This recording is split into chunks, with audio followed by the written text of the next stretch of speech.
So we just came from the Marion Mountain Campground area, and we're all packed up, and we're right at the start of the trail. And the first thing we get to do are stairs. So it's about 5 1/4 miles, and we have a bear warning. Is everyone ready to go hike? And not freeze to death? It was your fault. Okay, deal. It's definitely your fault. Okay, if we die, it's my fault.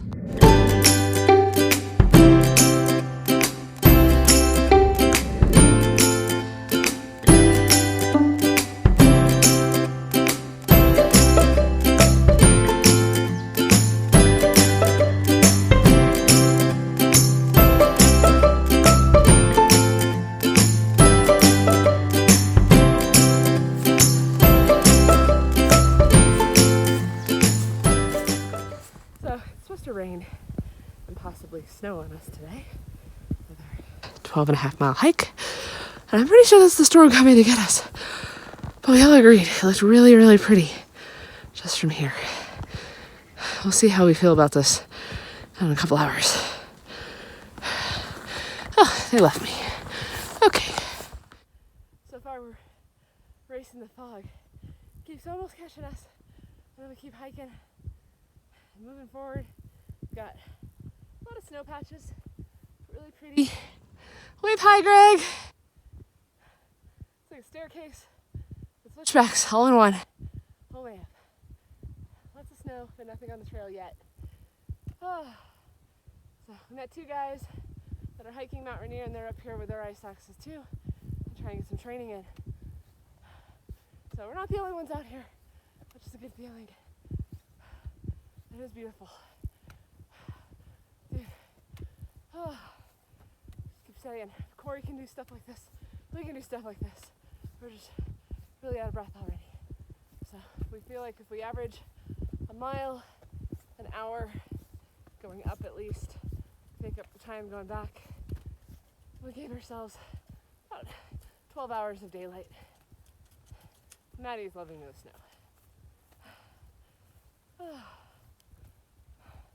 Onward, forward, and up. Oh yeah. Well, we can now say we've hiked through snow, icy conditions. Haven't put the micro spikes on yet. Got to this wonderful lookout point.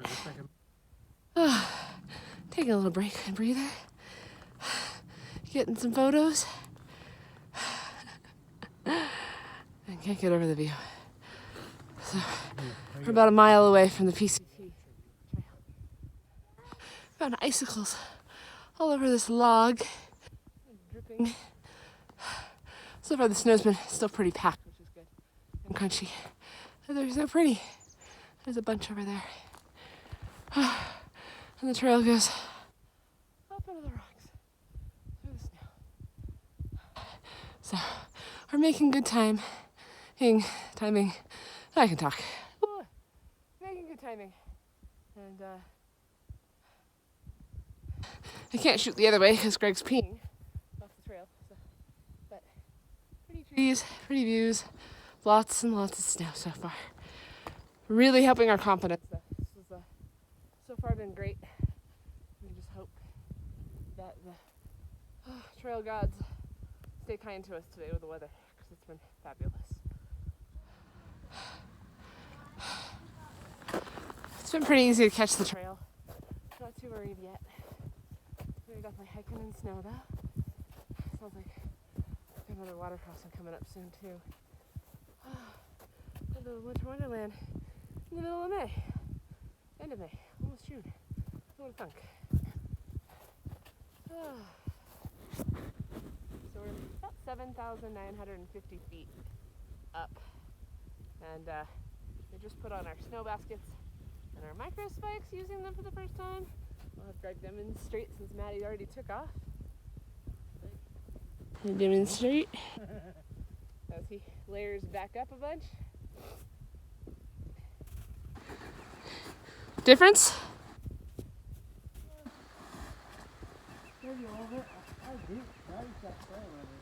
Yeah. We did find out that with Maddie's shoe size, getting her 2 sizes bigger of a shoe, we probably should get her bigger micro spikes. So Lesson learned. And sometimes the trail is like this. This is fun. Ugh. So the PCT portion is wonderful. Everything else has been a little tricky. Oy.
So we turned around about 2 miles from the peak.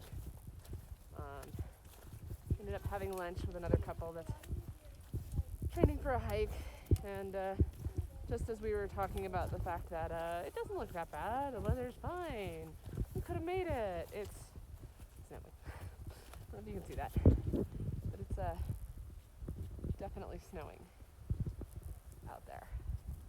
Little bits of snow. There we go. You can see the snow. So we're gonna go with that was a good call. And get down the mountain. The GoPro was a bust. We tried attaching it to Maddie's and Greg's pack. So we need to come up with a better system, I think. Or do the head strap. It's not really sure. But okay. It's challenging, so I'm gonna go. Maddie ditched me. Way up ahead. We just got laughed at that we left or turned around so early or so close to the peak. But I'm feeling okay about it. It's snowing a little less now. Nice little snow flurries earlier. I'll catch them again later.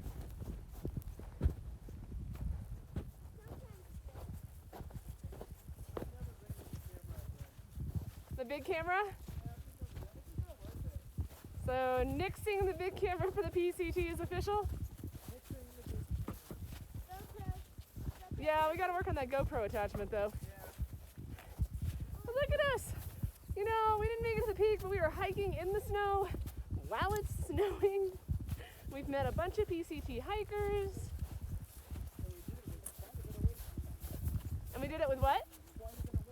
Yeah, yeah. We didn't even get to try our ice axes because we never really found a great spot.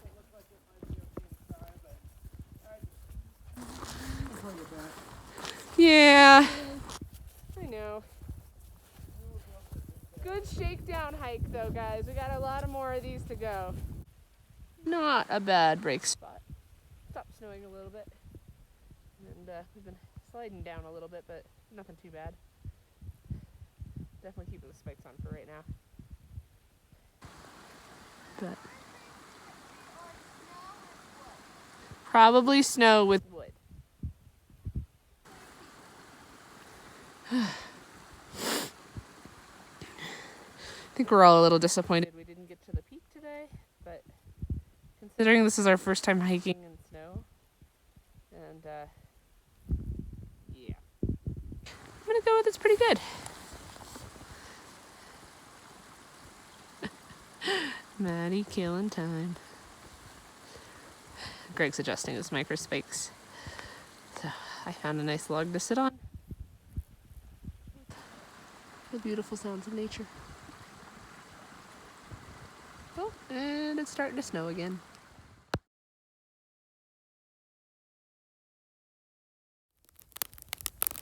There's the moment where you may have bitten off more than you can chew.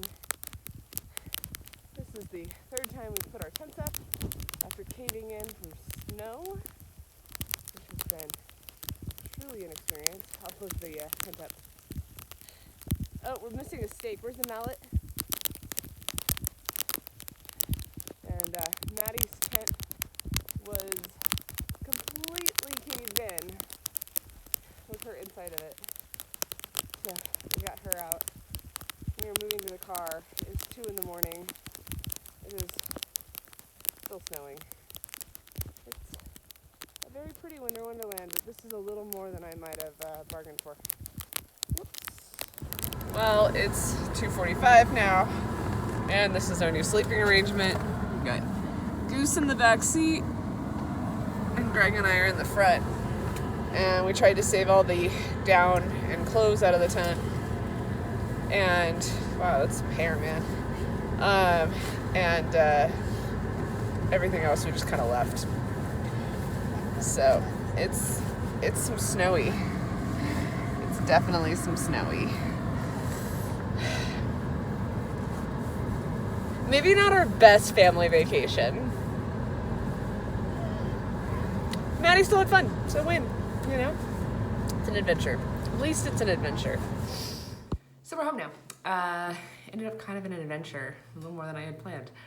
We didn't end up eating most of the meals that I brought. We ended up in town to buy firewood because the Forest Service Ranger area was closed by the time we got up there to buy local. And ate food, got ice cream. It was cold, but it was fine the first night. Went back, slept in the tents, slept pretty well, actually. A little chilly, but not too bad. We knew Sunday was going to kind of possibly rain, snow. Didn't know how much, didn't know how bad. Weather's usually hard to read. And we've had really good luck in the past, just kind of going for it. So, ended up about 1.5 to 2 miles before the peak when we turned around. We had lunch, talked to another couple. They had also turned around. Looked at the weather, not the report, but the actual weather coming in. And we knew we'd been kind of racing the fog the whole way up. So we got back down the mountain, which ended up being a longer process than we wanted to. Maddie fell, and the toe portion of the microspikes ended up clipping the back loop of her ultras, and she got her feet like stuck like this, coming down a rock. I think we needed to take our microspikes off earlier. So that was a learning experience with that. Just because there was so much snow and slush at that point, and then it would be dirt and rocks, and then it would be snow and slush and dirt and rocks. It was constantly back and forth. So that was really challenging to figure out the best course of action in the moment. So we're learning. So these are these shakedown hikes and trips. So we got back, made mac and cheese. It was disgusting. Annie's is usually really good. Made these single serving, regular for Greg and Maddie, gluten-free for me. It was gross. So we looked at each other and kind of decided to get warm and hop in the car and go back to Idlewild. Had pizza, which was good. There's gluten-free pizza options. Expensive, but it's town food. And then came back, and Greg and I set up Maddie's tent in the rain, which for the duplex, and I'm sure it works the same for the triplex, we've gone back and forth on which way to set up the tent. And what we've decided, I think, is when you do the beginning learning of how to put it up, and you're really just figuring it out because it's kind of a challenge, doing the 2 stakes and then the opposite tent pole and then the other 2 stakes and that tent pole works. Once you have an idea of how the tension lines need to go, it's actually better to do the 4 corners first and then pop up the trekking poles. So we were able to put up our tent like lightning fast and felt pretty good about it. So that was, we went to bed by 9, before 9. And then I woke up in the middle of the night with realizing my tent pole on my side of the tent and the triplex had collapsed down because the stake had gotten loose. And then I noticed that the corner by my feet was also loose. And so it was flapping around a lot, and moisture was getting in, not in a danger zone for water getting in with the down, but just enough to be concerning. So I woke up Greg while holding everything. He, bless his heart, ran out in rain gear to hammer in all the stakes, fixed it, went back to bed. Probably about an hour or 2 later, And the rain was coming down really hard at this point. The ground was already soft from the storms before we were there. So we should have looked for rocks. Another learning experience. Came down again. Greg went out a second time, ran around, fixed it all. Maddie's had gotten loose at that point, and I think one trekking pole had fallen at that point. And it was still like icy rain. It was a lot of weight on top of the tent, but it wasn't snow. It was just kind of the slush ice. So we went back to sleep. And then at 2 in the morning, I realized the whole top portion of, like when you sit up and you're facing it, was coming in towards me. The trekking pole was out, and there was a whole lot going on, and it was dark. So again, I woke Greg up. We decided I was gonna go out, and then he went to look for something and realized that it was snow, and could see his door was loose. So he poked his head out with a light and saw Madison's tent had actually collapsed almost on top of her. She sleeps through anything, so we're not shocked by this. But so we both got up at this point and decided I ran and got Maddie up and got her to the car. Greg had turned the car on with the heater on, and then we kind of took turns moving. He took the compactor bags and the stuff sacks we had and threw all the down blankets, there were sleeping bags and everything that could get wet and gross. Threw those in the bags and got those into the car with us, and then we went and staked out the tents again, which is where you'll see the photos of the next morning where there's still snow on it, and then the tents magically stayed up for the rest of the night at this point. But I think the storm was almost over by the time all of this happened. And there was a good amount of snow. It had built up on the bottom of the tent, and then like kept kind of dripping from the side and built up and it sagged. We need to research more about staking the tents out in weather conditions, and we need to be more diligent about finding rocks to support the stakes in the ground. We use mini groundhog, so I thought we would be okay. Yeah. And then we slept in the car. Things that worked really well, the possum down gloves, we loved. They're a little big. I think Manny managed to lose one too, which is kind of a bummer. So I'm still trying to find it before I order a new one. The micro spikes were great. They were the cheap ones, besides Madison, but that was the rock sliding, and it was just, I think, a fluke thing of what happened with her micro spikes and falling. And she was okay. She's got a bruise on her knee, but she's okay. But the fleece that we got in Colorado from Melizama, that's how you pronounce it, that worked out great. That was totally worth the road trip when we were out there for a wedding. It was like 2 hours each way to go to Leadville, and we loved them. We got the beanies too. Those also worked great. The polar buffs, everyone was a fan of the polar buffs for this trip. I think I'll be carrying them the whole way through the desert and the Sierras, and just probably the whole way through the PCT, because they really are versatile. So we'll have the UV and the polar, which might be a little excessive, but other things that worked really, really well, the smart wool base layers we use for sleeping. I have the 250 for all of us now for tops and bottoms. Those were really, really comfy. I run chilly, so does Maddie a little bit, and we ended up sleeping with a fleece on top of it, which helped. So again, the fleece comes in handy. And then we use the hand warmers in the sleeping bag for the second night. And we were shocked that we were, despite having snow on our tent and the tent collapsing, we were actually very warm and toasty. And I didn't have my puffy on. My puffy was next to me. Greg didn't have his puffy on. So, you know, all in all, everything really, really worked. So we really, I think, are enjoying the gear we've chosen. Greg made a comment that he was really happy with the gear. So it's worth it for those hours of research. Thanks for watching, and we'll work on the sound and